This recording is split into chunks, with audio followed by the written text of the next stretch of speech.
Since Hansi Flick took charge, Barcelona have started to look sharper, more dynamic, and much more organized on the pitch. The team finally plays with purpose again, with clear ideas in possession and intensity without the ball. In this video, we'll take a closer look at some of their most interesting automatisms, how they use structure and movement to open spaces, and how their pressing has become one of their biggest strengths. And finally, we'll also see moments where their pressing didn't work as well as planned. In this first situation, we'll see how Barcelona quickly switch play to open up spaces.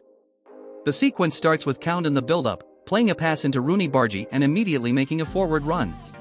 That run drags one defender with him, opening up space for Bargi to advance. Bargi scans the space ahead but realizes Barcelona are outnumbered. It's a 2v3 situation in that area.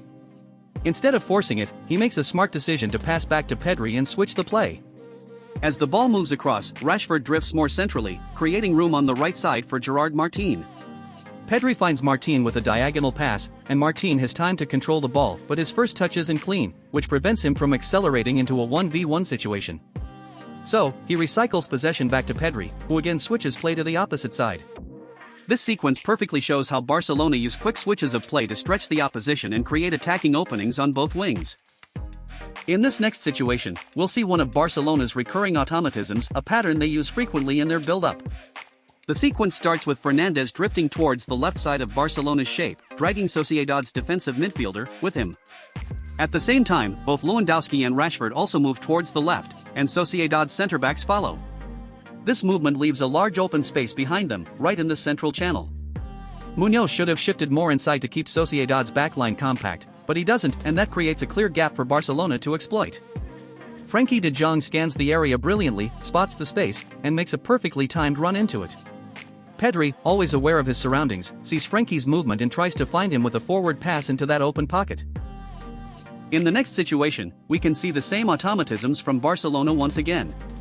The build-up starts again on the left side, with Lewandowski drifting from his central striker position towards the left. This time, Real Sociedad are defending more zonally.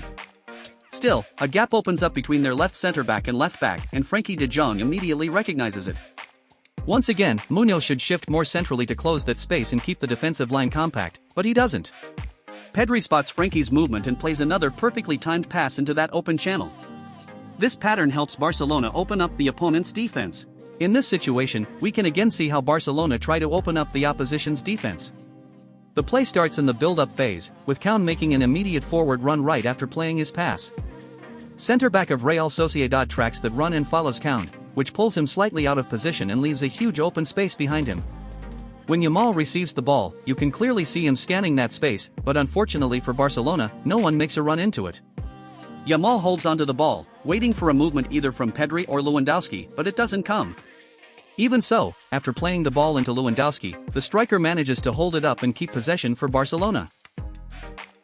We could also see a similar idea in Barcelona's game against PSG. Rashford and Torres positioned themselves close together on the left side, which pulled PSG's defensive line slightly out of shape. As a result, a large gap opened up between their left back and left centre back. Dani Olmo and Pedri made runs into this open space. In this sequence, we can see how Barcelona defend against the opponent's goal kick. The team sets up mainly in the central area with 4 players. Frenkie de Jong reads this situation brilliantly. He anticipates that the goalkeeper will play a long ball and moves into the space where the ball is likely to land. Barcelona defend mostly in a 1v1 structure in the back, while Frenkie acts as a sweeper in front of them, intercepting these long balls and creating a numerical advantage. Now let's look at an example of Barcelona's immediate pressing. Barcelona lose the ball in attack, and Pedri and Frenkie de Jong immediately press in the central area. They quickly create pressure and a numerical advantage in a small space, a 3v2 situation.